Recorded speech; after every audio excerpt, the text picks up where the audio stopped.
it there. So now you've got your back stops, your end stop. Now you can set up the pneumatic clamps. Typically it's a good idea to have one down here or here, and then one pushing here just about right in the center between the two back stops. So that would be just about right here. And you can set up each head in the exact same way using one master with the gauge lines on it, and then these L-shaped jigs which you set to just touch the pencil line on either side, to just touch the pencil line, and then just get the chisel to just kiss the inside face here. You can see how it's, over time, it's kind of eaten up a little bit there by trial and error of getting the chisel swing right. Then the next thing is you want to be able to set the depth of mortise, and that's regulated by this rod that goes through the table on either side. This rod here goes through the table underneath here, and then it hits this sensor right here. Depresses that sensor, and it tells the table to stop and to go back. So what you want to do, this is where your workpiece is going to go, and the back stops all have the melamine on there, or MDF, and you just want to get this out of the way.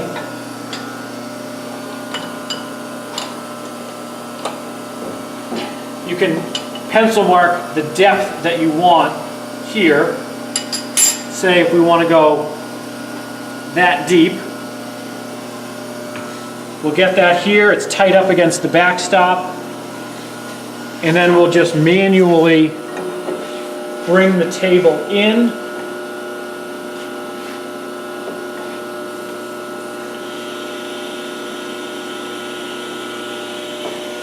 I gotta disengage the air. So just bring the table in so that it just touches your pencil mark there for the depth.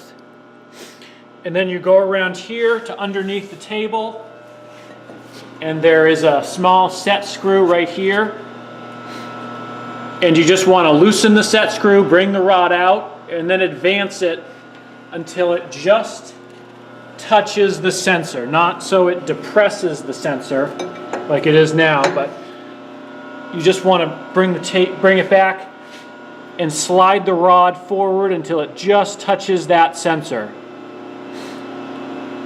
And then you tighten your set screw down in here, and once the table goes in and once it hits the sensor and depresses it, that'll tell the table to come right back out. Like that. So now that you've got all that, the main thing now is you set up your pneumatic clamps, you set up all your back stops, and then just with the tappet still loose, just bring the table back and forth all the way, and just make sure that nothing is going to hit any of these heads or the chisels, because the only thing that's going to stop the table from advancing is this rod hitting this button, or you manually hitting the button for a second, hitting the foot pedal a second time after you've already started the cycle.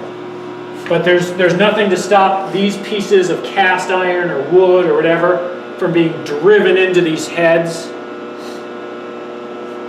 unless you make sure ahead of time that there's nothing in the path of any of these heads.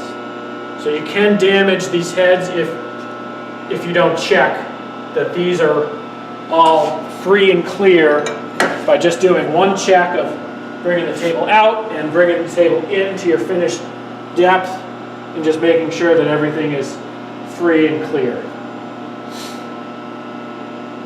And then once you've done that, just bring the table out so that now the chisel is away from the piece of wood.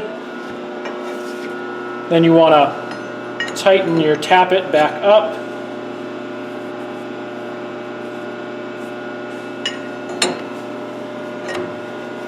Just tighten it down a good amount. It doesn't have to be incredibly tight. It'll draw the advance unit back in. Just tighten it up like that. Make sure that these through bolts here are tightened. Make sure that you've tightened the gib back here that holds the head in position. Make sure that you've got all of these T-bolts out of the way if there are any. And then put your pneumatic clamps on. You can arrange them any way you want. And then you're ready to cycle the machine through. The only other thing you need to be cognizant of is on the machine here, if you look at the heads, when you swing, you'll notice there are 1, 2, 3 counterweights here that you can remove. They're held in by little cap screws. There's a diagram here in the manual. Depending on where this notch falls along this scale, will tell you how you have to remove or add a counterweight. So there are 3 counterweights. If you do the maximum stroke, the maximum swing of the chisel, you keep all the counterweights on. If, for example, you come down here and your mark is dead in the middle, that's a half stroke, you remove one of the counterweights, which is diagrammed here in the manual. Why don't you show that? So if you're doing just a half a stroke, you remove one of the counterweights. If you do a quarter stroke, you remove 2 of the counterweights.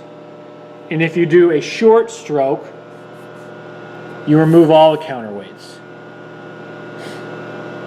It looks complicated, but the manual diagrams it very well, and it's pretty easy to figure out. You just have to figure out where this line is hitting here when you have the chisel at basically top dead center with these 2 lines, your 2 marks lined up.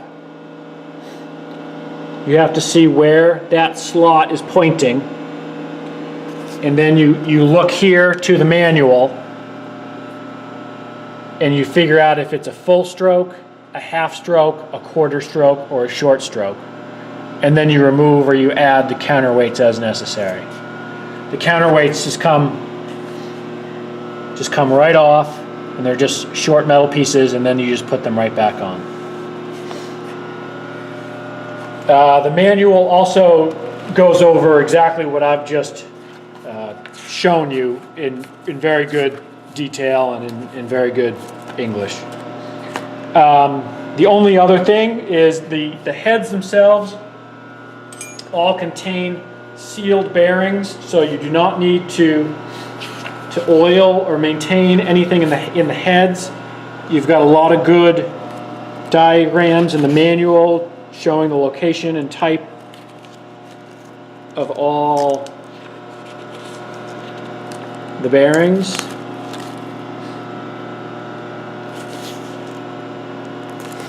The only place that you have to grease is down here on the rams that bring the table back and forth. There is a small grease nipple on either end, right down in here.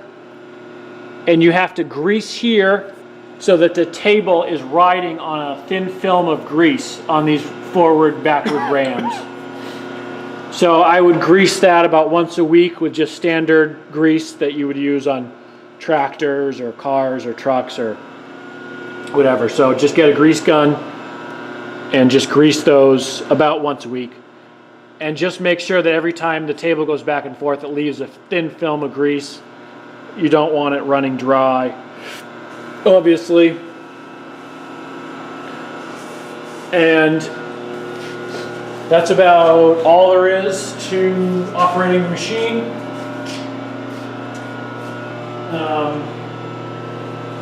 You just have to get the appropriate chisel for the width and the length and the thickness of the mortise, and set the machine up in just the same way that I've described.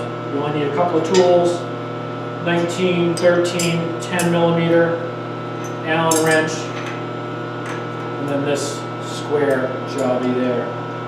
And you can just swing the eccentric once you've loosened it to get the swing of the chisel, and then the height and the depth are pretty straightforward too. Is that it? Let me just check and make sure that I've covered everything I wanted to cover. Yeah. So the speed is regulated here. I had, for the demonstration, the machine running quite slow, but you want to change the speed depending on the density of the wood.